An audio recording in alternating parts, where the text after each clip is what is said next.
नमस्कार दोस्तों, मैं शंकर चौरसिया। दोस्तों, हम लोग YCT youth competition times book में यूपी पीसीएस का सवाल अध्ययन पढ़ रहे थे, प्रीवियस ईयर क्वेश्चन, जिसमें दोस्तों हम लोग भारतीय इतिहास और भूगोल को पूरा कंप्लीट पढ़ चुके थे और हमारा भारतीय संविधान एवं राज्य व्यवस्था चल रहा था। आज दोस्तों भारतीय राज्य व्यवस्था के आगे के क्वेश्चन जो बचे हैं हमारे, उसको कंप्लीट करेंगे। दोस्तों, वीडियो शुरू होने से पहले आपको बता दूं, अगर आप चैनल पे नए हैं तो चैनल को सब्सक्राइब जरूर कर लीजिए, जिससे आने वाली वीडियो आपको मिलती रहे। तो शुरू करते हैं आज दोस्तों पहले क्वेश्चन से। उच्च न्यायालय में अपर और कार्यकारी न्यायाधीशों की नियुक्ति राष्ट्रपति के द्वारा की जा सकती है, परंतु ऐसी नियुक्ति की अवधि 2 वर्ष से अधिक नहीं होगी। उच्च न्यायालय के न्यायाधीश की नियुक्ति के लिए अर्हता नहीं है उसने 35 वर्ष की आयु प्राप्त कर ली हो। संविधान की व्याख्या से संबंधित सभी विवाद सर्वोच्च न्यायालय के पास लाए जा सकते हैं, इसके प्रारंभिक क्षेत्राधिकार के अंतर्गत। उच्च न्यायालय गठन शक्तियां एवं उसके क्षेत्राधिकार। भारत में उच्च न्यायालयों की संख्या है वर्तमान में 25 है, 21 और वर्तमान में 25। सबसे अधिक बेंच है गुवाहाटी उच्च न्यायालय की। बॉम्बे, मद्रास, कलकत्ता में उच्च न्यायालयों की स्थापना हुई 1861 में। उच्च न्यायालय के सेवानिवृत्त जज की पेंशन दी जाती है भारत की संचित निधि से। व्यक्तिगत स्वतंत्रता के लिए उच्च न्यायालय जारी कर सकता है बंदी प्रत्यक्षीकरण रिट। उच्च न्यायालय को संवैधानिक अधिकार, सांविधिक अधिकार एवं मौलिक अधिकार के अंतर्गत आते हैं परमादेश जारी करने की शक्ति। भारत में एक उच्च न्यायालय के संबंध में सही कथन नहीं है। उच्च न्यायालय के न्यायाधीशों की नियुक्ति राज्यपाल करता है। राज्य के उच्च न्यायालय का क्षेत्राधिकार नहीं है। परामर्श संबंधी क्षेत्राधिकार। अधीनस्थ न्यायालय एवं प्राधिकरण।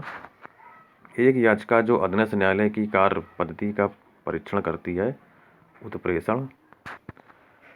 प्रशासकीय प्राधिकरण अधिनियम 1985 के अंतर्गत राज्य प्रशासकीय प्राधिकरण का गठन कर सकता है संसद।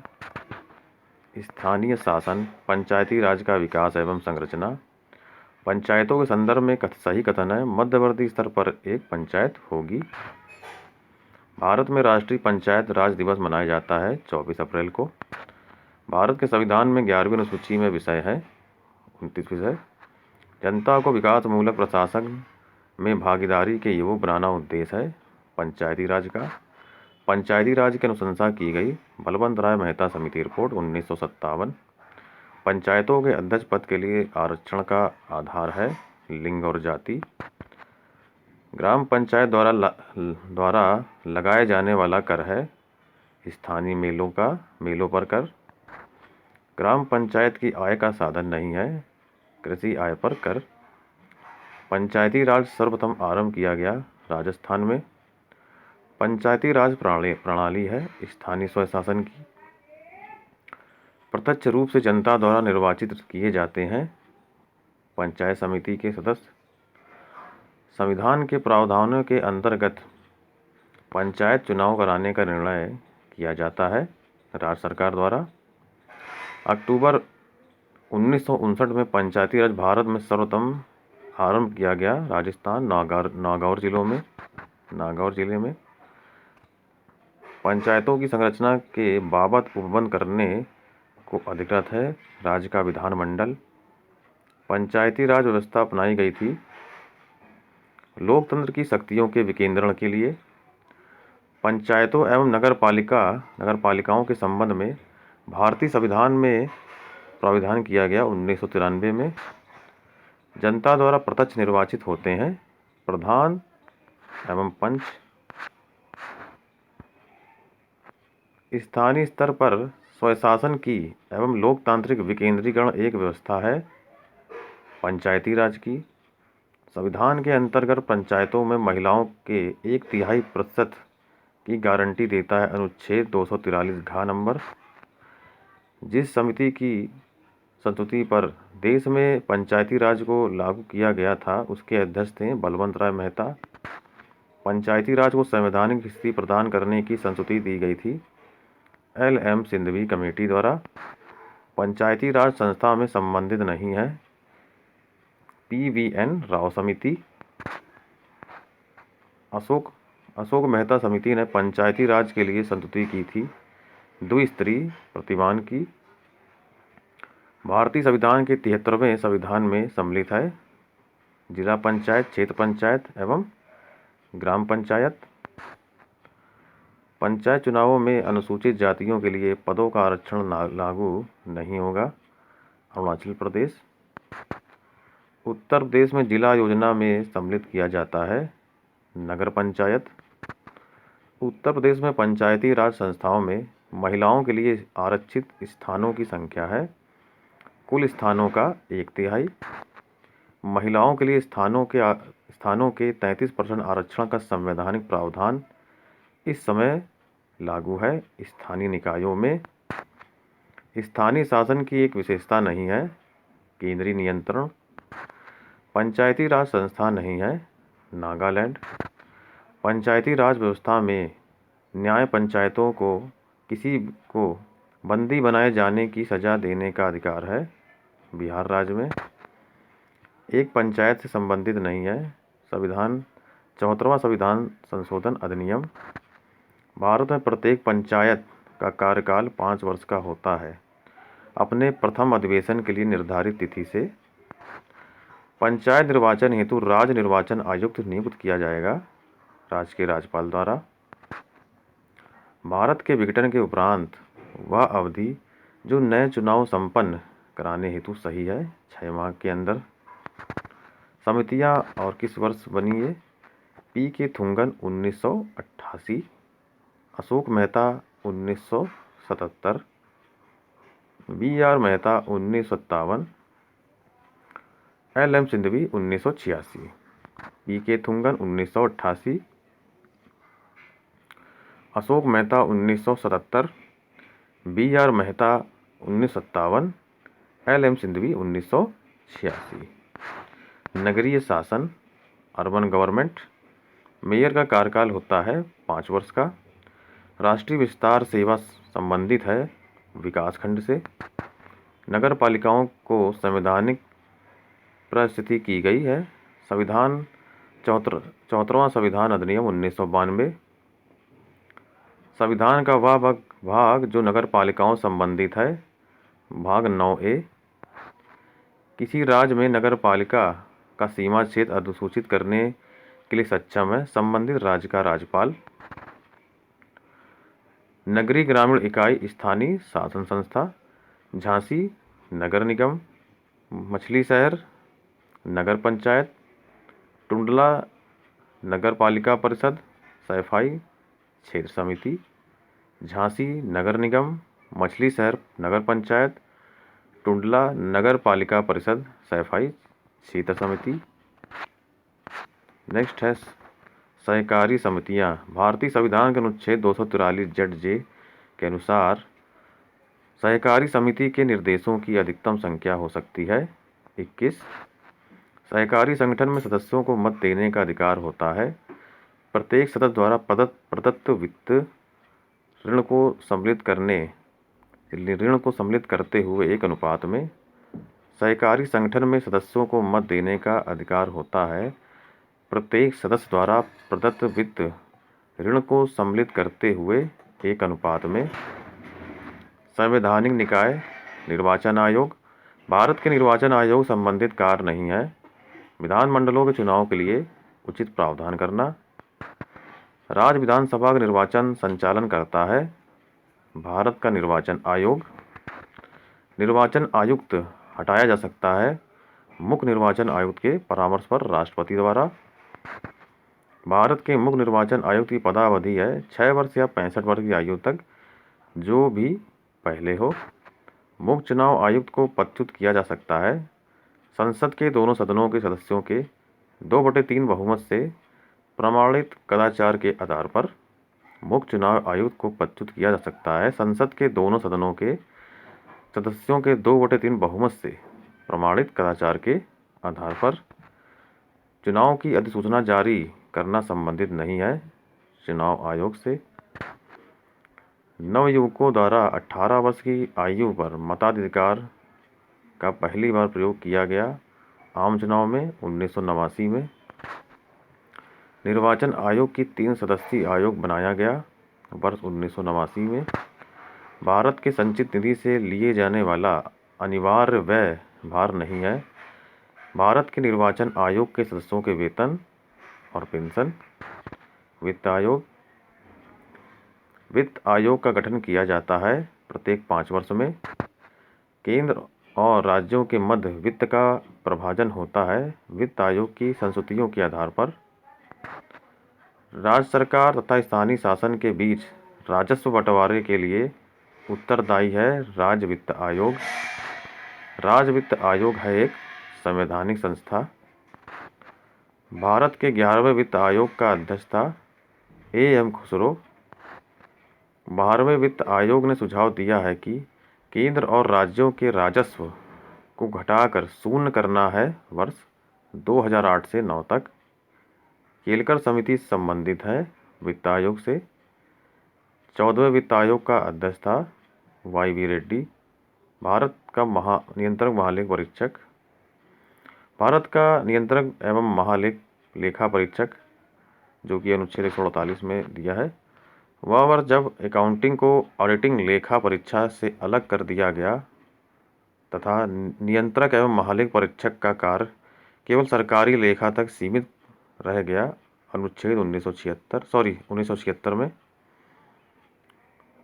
नियंत्रक और महालेख परीक्षक द्वारा की गई टिप्पणियों पर कार्यवाही करने की प्रथम जिम्मेदारी बनती है संसद की। भारत के नियंत्रक एवं महालेख परीक्षक के पद का सृजन किया गया था संविधान द्वारा। भारत के नियंत्रक एवं महालेखाकार का कार्यकाल होता है 6 वर्ष या 65 वर्ष की आयु जो भी पहले हो। अनुच्छेद 148 में भारत नियंत्रक महालेख परीक्षक के बारे में दिया है। भारत के नियंत्रक महालेख परीक्षक के संबंध में सही नहीं है। उनको राष्ट्रपति पदच्युत कर सकते हैं, ये सही नहीं है। लोक निधि का अभिभावक कहा जाता है नियंत्रक एवं महालेख परीक्षक को।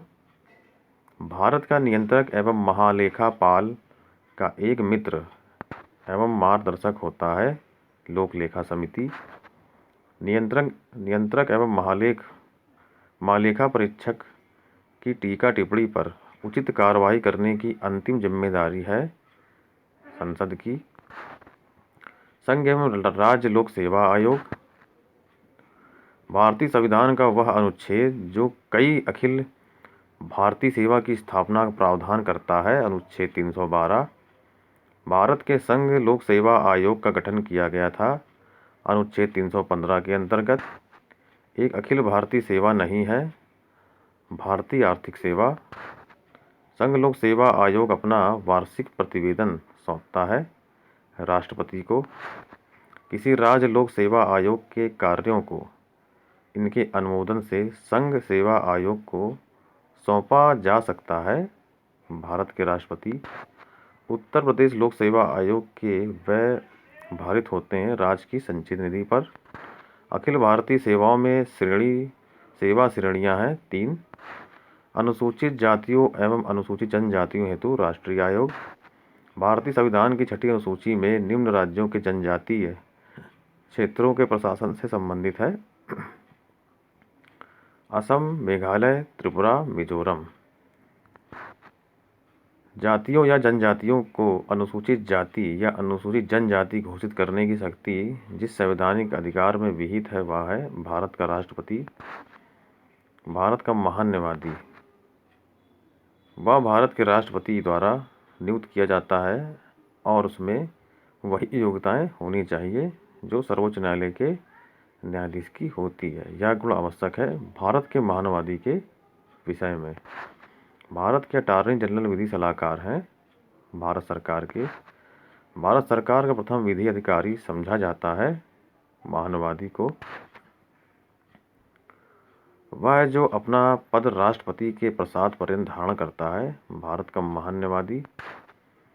राज्य का महाधिवक्ता वह जिसे संसद के दोनों सदनों में बोलने अन्य कार्यवाहियों में सम्मिलित कर होने एवं किसी भी संसदीय समिति का सदस्य होने का अधिकार तो है, परंतु उनमें वोट देने का अधिकार नहीं है भारत के महाधिवक्ता को। राज्य सरकार का कानूनी सलाहकार है महाधिवक्ता। राजभाषा एवं सेवाएं। भारतीय संविधान में भारत की आधिकारिक भाषा से जुड़े प्रावधानों में संसद संशोधन कर सकती है अपने सदस्यों के साधारण बहुमत द्वारा। भारत के संविधान में उल्लेखित भाषाओं के बारे में सही है। बोडो संविधान की 8वीं सूची में स्वीकृत भाषा है। संस्कृत भाषा को राज्य का द्वितीय राजभाषा का दर्जा प्रदान किया है उत्तराखंड ने। संविधान की 8वीं सूची में सम्मिलित भाषाओं में सर्वाधिक बोलने वाले हैं बंगाली। भारतीय संविधान की 8वीं सूची में मान सरकारी भाषाओं की संख्या है 18, वर्तमान में 22 भाषाएं हैं। भारतीय संविधान के अनुच्छेद 344 के तहत प्रथम राजकीय भाषा आयोग का गठन हुआ था वर्ष 1955 में बी जी खेर की अध्यक्षता में। भारतीय संविधान के अनुच्छेद 344 के तहत प्रथम राजकीय भाषा आयोग का गठन हुआ था और वर्ष 1955 में बी.जी. खीर की अध्यक्षता में। गैर संवैधानिक निकाय, योजना आयोग, नीति आयोग। अशोक चंद्रा द्वारा भारत में आर्थिक मंत्री परिषद कहा गया अशोक चंद्रा द्वारा भारत में आर्थिक मंत्री परिषद कहा गया योजना आयोग को। एक संविधानेतर संस्थान है नीति आयोग, संवैधानिक संस्थान नहीं है योजना आयोग। भारत की योजना आयोग के अध्यक्ष हैं प्रधानमंत्री। एक संवैधानिक निकाय नहीं है योजना आयोग। योजना आयोग का अंत किया नरेंद्र मोदी ने।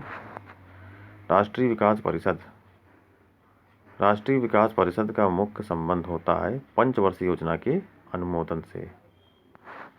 राष्ट्रीय योजना की उन्नति पर चर्चा करना, राष्ट्रीय योजना के उद्देश्यों की प्राप्ति के उपाय एवं सुझाना तथा राष्ट्रीय योजना निर्माण हेतु दिशा निर्देश प्रदान करना यह कार्य है राष्ट्रीय विकास परिषद का। राष्ट्रीय योजना की उन्नति पर चर्चा करना, राष्ट्रीय योजना के उद्देश्यों की प्राप्ति के उपाय सुझाना एवं राष्ट्रीय योजना के निर्माण हेतु दिशा निर्देश प्रदान करना यह कार्य है राष्ट्रीय विकास परिषद का। राष्ट्रीय एवं राज्य मानवाधिकार आयोग एक संवैधानिक संस्थान नहीं है मानवाधिकार आयोग। मानव अधिकारों की अवधारणा का प्रमुख बल है मानव होने के नाते मानव गरिमा पर। केंद्रीय एवं राज्य सूचना आयोग सूचना का अधिकार के संबंध में सही कथन है यह एक विधिक अधिकार है। यह क्या है? एक विधिक अधिकार है। लोकपाल एवं लोकायुक्त, सर्वप्रथम लोकायुक्त कार्यालय की स्थापना हुई थी महाराष्ट्र में। विभिन्न महत्वपूर्ण आयोग, सरकारीय आयोग स्थापित किया गया था केंद्र तथा राज्य के मध्य समीक्षा हेतु। संविधान समीक्षा हेतु राष्ट्रीय आयोग के अध्यक्ष हैं न्यायमूर्ति वेंकटचलैया। उच्चतर न्यायालय के न्यायाधीशों की नियुक्ति में कार्यपालिका, विधायिका एवं मुख्य न्यायाधीश की भागीदारी की अनुशंसा की गई है द्वितीय प्रशासनिक सुधार आयोग।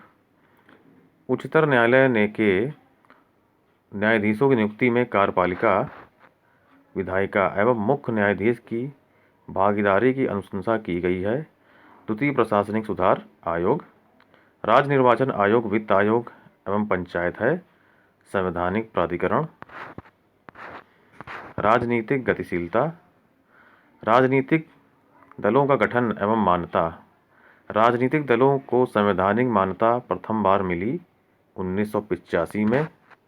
भारत में कोई भी राजनीतिक दल राष्ट्रीय दल के रूप में मान्यता प्राप्त कर सकता है यदि वह राज्य स्तर पर दल है कम से कम 4 राज्यों में। भारत में कोई भी राजनीतिक दल राष्ट्रीय दल के रूप में मान्यता प्राप्त कर सकता है यदि वह राज्य स्तर पर दल है कम से कम 4 राज्यों में।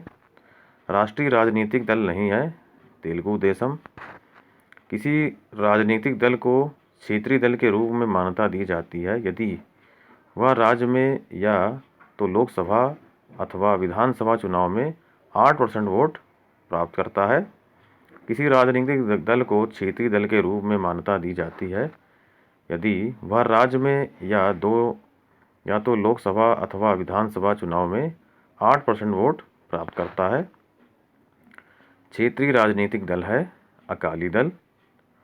लोकसभा के अध्यक्ष द्वारा आधिकारिक तौर पर एक राजनीतिक दल अथवा राजनीतिक दलों के गठबंधन को विपक्ष की मान्यता देने हेतु कम से कम होने चाहिए 55 सदस्य।